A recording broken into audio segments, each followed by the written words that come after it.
Today, I'm really excited to be joined by Pastor Chipo Johnson, pastor of students at Damascus International Fellowship. So, Pastor Chipo, you recently gave a sermon on listening cross-culturally, and you taught from Matthew 1 and Ruth 1. What are some of the main points from your message?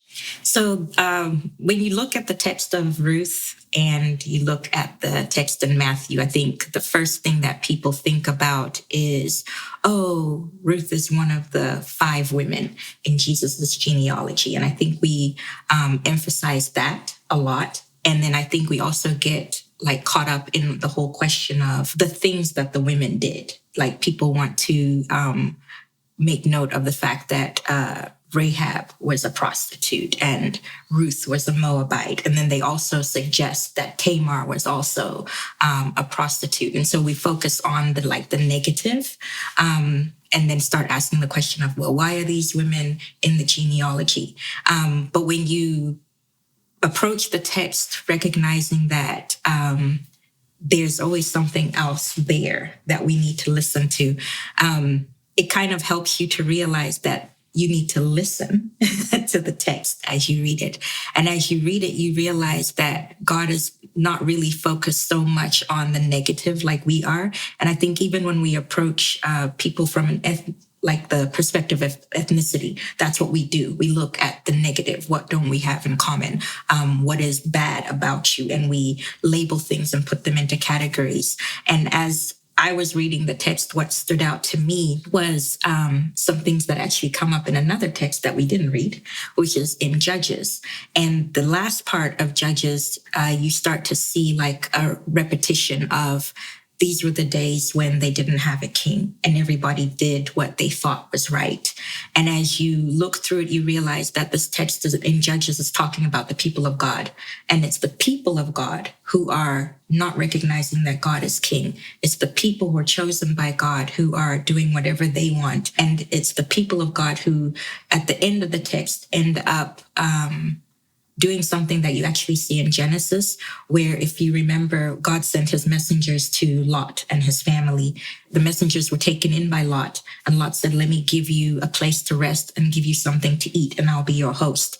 And it's significant because in Judges, the same thing happens. There's a Levite who is traveling back to his hometown, and he stops in the square, and his servant says to him, why don't we stop at the town that's nearby?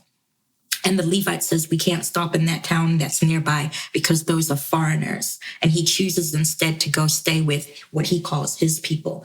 But when he gets to his people, nobody offers him hospitality. And they sat there for hours waiting and waiting for somebody to invite them in. Finally, an old man invites them in. And the scenario that you see is almost a repetition of what you saw with when Lot was with the messengers. The men in the town come banging on the door and they say, we want your guests, and we want to treat them the way that we want to treat them. And it's not a pleasant way.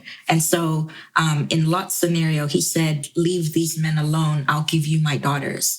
And the men said, no, we don't want that. We want the men. And if you won't give us the men, we'll take you first. And then we'll take the men afterward. And what you see is the messengers reach out through the door and they pull Lot in. And then it goes on to how they rescue Lot and his entire family.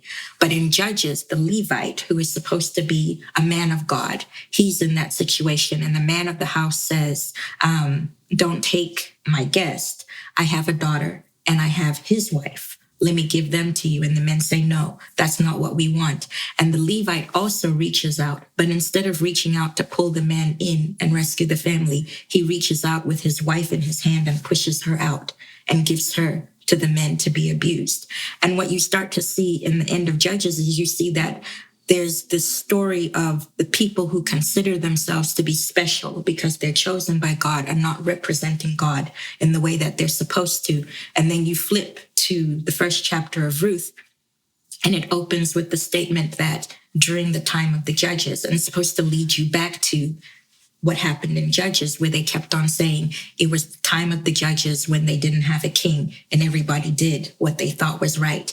And so Ruth's story is set in that context of these people who are doing whatever. And then you have this woman who is a foreigner who actually then ends up doing what is representative of what God desires, which is showing kindness, which is showing compassion. When she says to Naomi, I will go with you, I will be, one of your people, your God is my God. And you see that repeated, like the whole concept of Hesed, which can be translated in many different ways. People like to try to translate it with one word, but it's not really one of those terms that can be translated with one word. One of the translations that I found really helpful was that Hesed is the idea of considering the good of the other person, even if it means you have to sacrifice something for yourself. And so that's what God is asking from us when he says, you are my people, which then takes you now to Matthew, and you realize that this Ruth, it's not the fact that she was a Moabite that makes her part of Jesus's lineage per se. It's more the fact that she did what God wanted, and she is one of his people. And this woman is the one who gives birth to David, who then becomes the king that is prophesied about, who then leads up to Jesus being part of the Davidic lineage. And then skip forward into a later part of Matthew chapter 12. And then Jesus says, when they say to him, your mother and your brothers are looking for you, he says, who is my mother and my brother? My mother and my brother and my sisters are those who do the will of God. And that's how you see that Ruth is representing all of that. Well, I'd like to ask you something that came up from this book we're going through, Beyond Colorblind. Mm-hmm. So in chapter 7, the author tells us about a story where she was on a summer missions trip, and it was a team of white and Asian American members. And she observed that anytime a question was asked during that trip, that the white teammates would look up and immediately begin to share. But at the same time, a lot of the Asian American teammates would look around first to see if they could share without getting cut off before they would decide to share. And so she noticed that both groups were actually doing the best that they could to participate in the way that makes sense for them culturally. But every time it led to Asian American members being cut off and sharing. And when she points this out, the whole team was surprised. And so she talks about this idea of looking up and then speaking second. And how do you think we can be aware of this, applying this concept in places like our small group, in our workplaces, at school, wherever we find ourselves? For me, I grew up kind of shy. And so as a shy person, I've used that, like when I'm in a small group, and particularly when I'm the one leading, I pay attention to the quiet people and I listen to their body language, if that makes any sense. It's about listening to what is the reason why Joyce is the quiet one? How come Joyce doesn't ever say anything?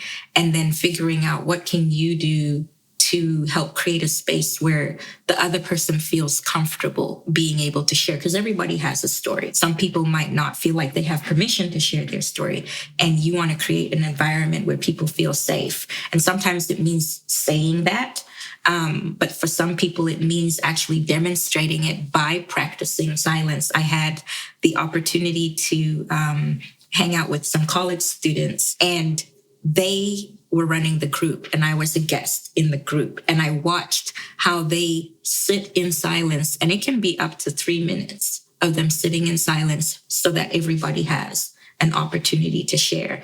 And the first time we did it, I thought I needed to say something, but then I looked around and I was like, wait, maybe I need to ask the question, why is everybody quiet? So then I was quiet too, to see. And what I noticed is that in that silence, it gave the most quiet person opportunity to finally say something, because sometimes people are quiet because they have to have time to collect their thoughts, especially if you're somebody who you think in writing before you speak, right? And so you have to write it in your head.